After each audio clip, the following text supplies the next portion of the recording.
కాక. మీ దేవుని బిడ్డ ప్రతి ఉదయకాలం ఎంతో అద్భుతంగా దేవుడే మంచి వాక్కునిచ్చి మనల్ని తృప్తిపరుస్తూ బలపరుస్తూ ఉండగా ఈ దినం దేవుడు ఏం వాక్కునిస్తున్నాడు చూద్దాం. పరిశుద్ధ గ్రంథం గురించి కీర్తనలు 119 కీర్తన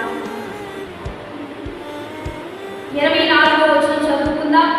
ఇది యెహోవా ఏర్పాటు చేసిన దినము, దీని యందు మనం ఉచ్చరించి సంతోషించేదము.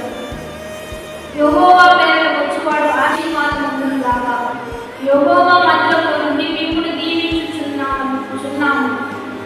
ఇక్కడ దేవాది దేవుడు మనకి ఏం తెలియజేస్తున్నారంటే ఇది యెహోవా ఏర్పాటు చేసిన దినం, అంటే మనం ఉచ్చరించి సంతోషించాలని దేవుడే తెలియజేస్తూ ఉన్నాడు.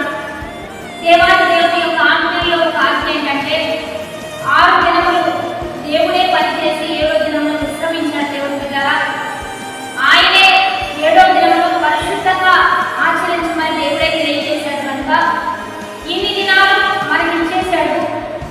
ఈ 7వ దినం మాత్రం ఈ యొక్క ఆదివారాన్ని మాత్రం ఆయన ఇవ్వమని దేవుడు అడుగుతున్నాడు.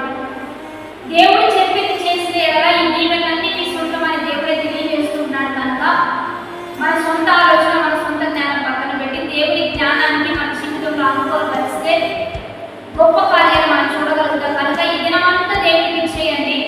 ఈరోజు ఆదివారం పరిశుద్ధ దినము, ఇది దేవుడే ఏర్పరిచిన దినము, దీని ఎందుకు సంతోషించండి, ఆనందించండి. ఇది మంచి దినము. దేవుడి సన్నిధిలోకి వెళ్ళి చక్కగా పాడుతూ స్తుతిస్తూ ప్రతి కార్యక్రమం ద్వారా దేవుడికే మహిమ తెండి. దానివల్ల మనకు ప్రతిఫలం ఉండదు.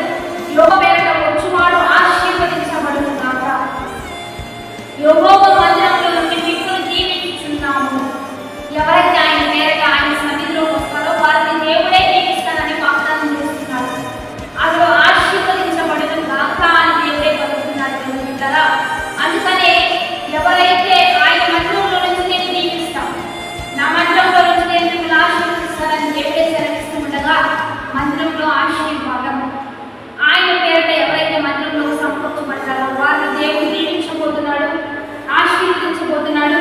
కాబట్టి యెహోవా కలుగుచే గొప్ప కార్యాలు మనం చూడాలి అంటే, దేవాది దేవుని గణపరచాలి అంటే, దేవుడిని హెచ్చించాలంటే ఇది ఒక మంచి దినం. ఈ దినాన్ని మనం చక్కగా సద్వినియోగం చేసుకుందాం, దాన్ని చక్కగా ఉపయోగించుకుందాం. ఇక మళ్ళా మిగిలిన దినాలన్నీ దేవుడే వాళ్ళని కాచి కాపాడి భద్రపరిచి చక్కగా క్షేమ స్థితిలో కొన్ని అద్భుత కార్యాలు